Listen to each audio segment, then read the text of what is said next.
नमस्कार, झारखंड की ताजा खबरों में आप सबों का स्वागत है। आइए जानते हैं आज की मुख्य बड़ी खबरों को। झारखंड के कई जिलों में बुधवार की सुबह से ही बारिश, 28 तक नहीं मिलेगी राहत।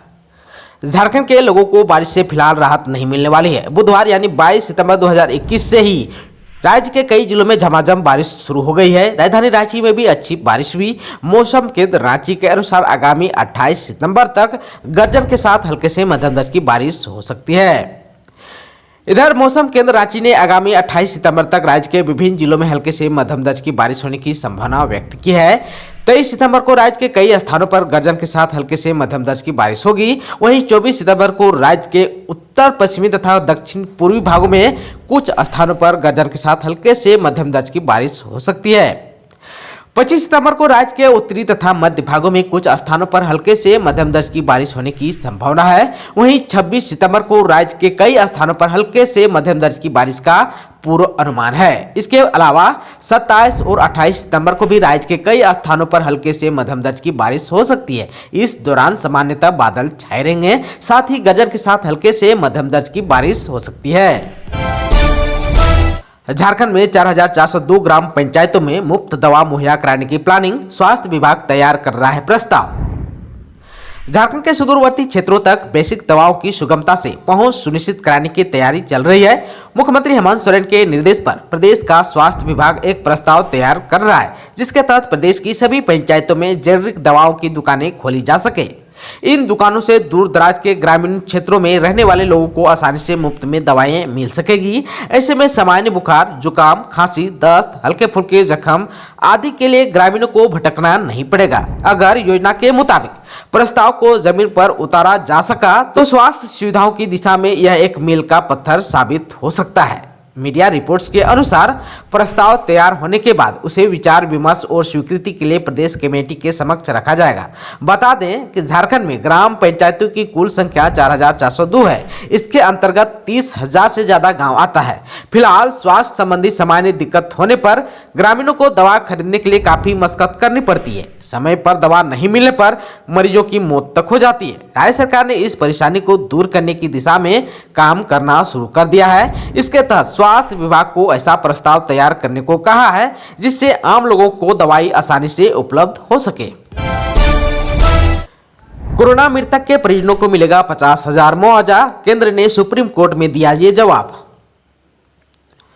केंद्र सरकार ने सुप्रीम कोर्ट में दिए गए एक जवाब में कहा है कि हर कोरोना मृतक के परिवार वालों को 50,000 रुपये का मुआवजा दिया जाएगा।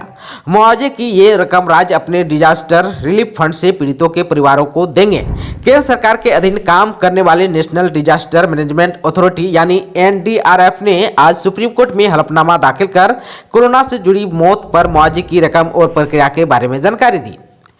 आप सबको बता दो कि इससे पहले सुप्रीम कोर्ट में याचिका दाखिल कर मांग की गई थी कि कोरोना से मरने वाले के परिवार को 4 लाख रुपए मुआवजा दिया जाए। आप सबको बता दो कि नियम के मुताबिक प्राकृतिक आपदा से मरने वालों के परिवार को 4 लाख रुपए मुआवजा मिलता है, लेकिन जिस तादाद में कोरोना से लोगों को मौत हुई है उसके बाद केंद्र सरकार ने मुआवजा देने से इनकार कर दिया था। केंद्र ने कहा था कि इतना पैसा मुआवजा देने से सरकार को बड़ा नुकसान होगा, लेकिन सुप्रीम कोर्ट के दबाव के बाद आज NDRF ने सुप्रीम कोर्ट को बताया कि कोरोना से मरने वालों के परिवार को 50,000 रुपया मुआवजा दिया जाएगा।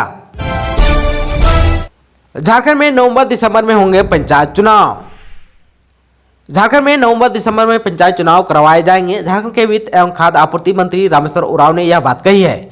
रांची से दुमका जाने के क्रम में मंत्री रामेश्वर उरांव जामताड़ा में रुके, जहां उन्होंने पंचायत चुनाव को लेकर अहम बात कही। उन्होंने स्पष्ट किया है कि इस बार का पंचायत चुनाव दलीय आधार पर नहीं होंगे। इस दौरान जामताड़ा सर्किट हाउस में स्थानीय विधायक इरफान अंसारी भी मौजूद थे। झारखंड के वित्त मंत्री रामेश्वर उरांव ने कहा है कि राज्य सरकार समाज के सभी वर्गों के हित को ध्यान में रखते हुए काम कर रही है। झारखंड के नेतरहाट में दाखिल के लिए इस बार भी होगी एक ही परीक्षा, 20 तक करें आवेदन। नेतरहाट आवासीय विद्यालय में सत्र 2021-22 में नामांकन के लिए इस बार भी एक ही परीक्षा होगी। नेतरहाट विद्यालय ने कक्षा 6ठी में नामांकन के लिए आवेदन मांगने की प्रक्रिया शुरू कर दी है।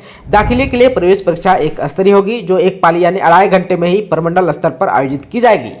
परीक्षा परिणाम के आधार पर मेधा क्रमानुसार आरक्षण का पालन करते हुए अंतिम रूप से चयनित 100 छात्रों का नामांकन होगा। परीक्षा में शामिल होने के लिए अभ्यर्थी को झारखंड का मूल निवासी या स्थानीय निवासी होना अनिवार्य है। 1 अगस्त 2021 को उम्र 10 वर्ष से कम और 12 वर्ष से अधिक नहीं होनी चाहिए। अभ्यर्थी को झारखंड राज्य के अंतर्गत किसी भी मान्यता प्राप्त विद्यालय से 5वीं की परीक्षा उत्तीर्ण होना चाहिए। प्रवेश परीक्षा में प्रश्नों का स्तर सामान्यतः 5वीं कक्षा तक का होगा। आवेदन ऑनलाइन या ऑफलाइन दोनों रूप से जमा होंगे। विद्यालय की वेबसाइट पर ऑनलाइन आवेदन की सुविधा उपलब्ध कर दी गई है। आप सबको बताते चलें कि पहले प्रारंभिक और मुख्य परीक्षा होती थी, पिछले साल से एक ही प्रवेश परीक्षा हो रही है। मुख्यमंत्री हेमंत सोरेन ने सोना सोबरान योजना को किया रिलॉन्च। झारखंड के 58 लाख लाभुकों को मिलेगी धोती और साड़ी।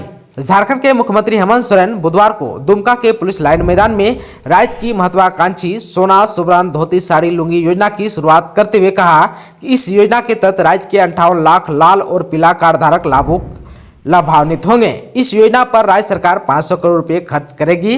कहा कि अब राज्य की गरीब जनता को सस्ते दर पर खाद्यान्न के साथ तन ढकने के लिए वस्त्र भी मिलेगा। मात्र 10 रुपये में साल भर में 2 बार धोती साड़ी या लुंगी पीडीसी दुकान के माध्यम से वितरित किया जाएगा। कहा कि दुमका जिले में 2 लाख से अधिक लाभुक इस योजना से लाभान्वित होंगे। झारखंड में सरकारी कर्मियों के प्रमोशन की अड़चनों को दूर करने के लिए HRMS तकनीक का उपयोग। झारखंड के सरकारी कर्मियों के प्रमोशन का पेंच सुलझाने के लिए कार्मिक विभाग रेस हो गया है। कार्मिक सचिव हर सप्ताह इस काम की मॉनिटरिंग कर रही है। इस संबंध में एल खांगते की अध्यक्षता में गठित उच्च स्तरीय कमेटी लगातार बैठक कर रही है। यह प्रयास हो रहा है कि 1 माह में सारी कार्रवाई पूरी कर दी जाए। राज्य गठन के बाद से अब तक दिए गए प्रमोशन की जाँच के लिए विभाग ने अब नया तरीका निकाला है। वरीय अधिकारी के अनुसार विभाग के द्वारा रिपोर्ट भेजे जाने में देरी की वजह से अब ऑनलाइन तरीके से रिपोर्ट मंगवानी प्रारंभ कर दी है। कार्मिक विभाग की ओर से बनी HRMS का उपयोग इस काम के लिए किया जा रहा है। चूंकि सभी विभागों, जिलों, प्रखंड और पंचायतों में सारे कर्मियों का सर्विस बुक होता है, ऐसे में जिलों के अधिकारियों को यह निर्देश दिया जा रहा है कि वे सर्विस बुक को HRMS सिस्टम में अपलोड करें। इसके अपलोड होने से एक तो कर्मियों का रिकॉर्ड भी ऑनलाइन रहेगा, साथ ही प्रमोशन के सारे आंकड़े भी प्राप्त हो जाएंगे। इन आंकड़ों को समिति के समक्ष रखा जाएगा। इसके बाद प्रमोशन के पेच को सुलझाने में मदद मिल सकेगी। जमशेदपुर में इंटरनेशनल एयरपोर्ट बनाने के लिए झारखंड के मुख्य सचिव हुए गंभीर। सांसद विद्युत वरण महतो ने की थी मुलाकात। जमशेदपुर के सांसद विद्युत वरण महतो झारखंड सरकार के मुख्य सचिव सुखदेव सिंह से रांची में मिले, जिसमें उन्हें मांगों का पुलिंदा सौंपा। इसमें सबसे पहले धालभूमगढ़ में प्रस्तावित एयरपोर्ट के मामले को विस्तार पूर्वक रखा। उन्होंने बताया कि केंद्र सरकार द्वारा लगभग 100 करोड़ आवंटन के बावजूद यह कार्य क्यों रुका हुआ है। इस पर मुख्य सचिव ने कहा कि वे इस संबंध में जितना जल्दी हो सकता है इसके सभी मामलों पर विचार कर इसका समाधान करेंगे, ताकि यह एयरपोर्ट सुचारू रूप से संचालित हो सके। सांसद ने इसके बाद जुगसलाई रेलवे ओवरब्रिज के अप्रोच रोड का मामला भी उठाया, जिसका निर्माण कार्य लंबित है। मुख्य सचिव ने इस बारे में कहा कि वह पुनरीक्षित प्राकलन को 1 से 2 दिन के अंदर अपनी स्वीकृति प्रदान कर देंगे और यह कार्य भी यथाशीघ्र प्रारंभ हो जाएगा। सांसद ने इनके अलावा और कई मुद्दों को भी रखा, तो मुख्य सचिव ने कहा कि जनहित से जुड़े इन सभी मुद्दे पर यथाशीघ्र काम प्रारंभ किया जाएगा। झारखंड के बोकारो से रेलवे स्टेशन के गार्ड चालक लॉबी के किचन में विस्फोट, गैस सिलेंडर ब्लास्ट से मची अफरा तफरी, महिला समेत 2 जख्मी। बोकारो रेलवे स्टेशन से 500 मीटर की दूरी पर स्थित गार्ड चालक लॉबी के किचन में बुधवार को अचानक गैस सिलेंडर के फटने से अफरा तफरी मच गई। इस घटना में किचन में खाना बना रहे हलदर कुमार नामक रसोइया और सविता देवी को चोट भी लग गई। हलदर गंभीर रूप से जख्मी है। घटना की सूचना मिलते ही बोकारो रेलवे के ARM के अलावे अन्य अधिकारी पहुंचे, मौके पर उसकी जाँच शुरू कर दी है। बताया जाता है कि रेलवे चालक लॉबी के आसपास लोग ठहरे हुए थे। इसी बीच सुबह में किचन में खाना बनाने का काम चल रहा था और अचानक वहाँ आग लग गई। इसके कारण कई सिलेंडर उसकी जद में आ गए। देखते ही देखते आग ने भयावह रूप ले लिया और एक सिलेंडर ब्लास्ट कर गया। वहीं किचन की 2 दीवार पूरी तरह से ध्वस्त हो गई। आवाज इतना जोरदार था कि पूरे रेलवे इलाके में दहशत फैल गई। दौड़े दौड़े काफी लोग वहां पहुंचे। इस बीच घटना की सूचना मिलते ही दमकल के कर्मी भी वहां पहुंचे और आग बुझाने में सफल रहे। खबर है झारखंड के पलामू से। ट्रक की टक्कर से बाइक सवार की मौत। तेल टैंकर ने बाइक को मारी सीधी टक्कर। एक युवक की मौत, एक नाबालिग जख्मी। उटारी रोड थाने के फेकंडी गांव के पास ईंट भट्टा के पास मुख्य सड़क पर बुधवार को 9 बजे एक तेल टैंकर और बाइक के बीच सीधी टक्कर हो गई। हादसे में बाइक सवार एक युवक की मौत हो गई, जबकि दूसरा नाबालिग जख्मी हो गया। इधर घटना की सूचना के बाद आक्रोशित ग्रामीणों ने सड़क जाम कर दिया। मृतक की पहचान फेकंडी गाँव निवासी मनीष कुमार, जिनका उम्र 24 साल है, के रूप में की गई। घायल नाबालिग को इलाज के लिए विश्रामपुर CSC भेज दिया गया है। खबर है झारखंड के रांची से। कोरोना की तीसरी लहर को लेकर रांची DC सख्त। सिविल सर्जन को सभी सरकारी अस्पतालों में मैन पावर की व्यवस्था सुनिश्चित करने के निर्देश दिए। अक्टूबर से सभी स्वास्थ्य केंद्र का करेंगे निरीक्षण। कोरोना की तीसरी लहर को लेकर रांची जिला प्रशासन सख्त नजर आ रहा है। Deputy commissioner Chhavi Ranjan corona से बचाव के लिए कोई कमी नहीं छोड़ना चाहते। वे खुद स्वास्थ्य व्यवस्थाओं पर नजर रख रहे हैं, साथ ही हेल्थ डिपार्टमेंट के अधिकारियों के साथ तैयारियों का जायजा ले भी रहे हैं और अगले महीने से सभी स्वास्थ्य केंद्रों का निरीक्षण भी करेंगे। छवि रंजन ने सिविल सर्जन को सभी सरकारी अस्पतालों में मैन पावर की व्यवस्था सुनिश्चित करने के दिए हैं निर्देश। साथ ही उन्होंने जिला में टीकाकरण जारी रखने का भी निर्देश दिए। दोस्तों, आप चैनल पर नए हैं तो प्लीज चैनल को सब्सक्राइब कर बेल आइकन को दबा दीजिए ताकि खबरों का अपडेट आपको मिलता रहे। इसके साथ ही आज की खबरों में बस इतना ही। हमें दीजिए इजाजत। नमस्कार।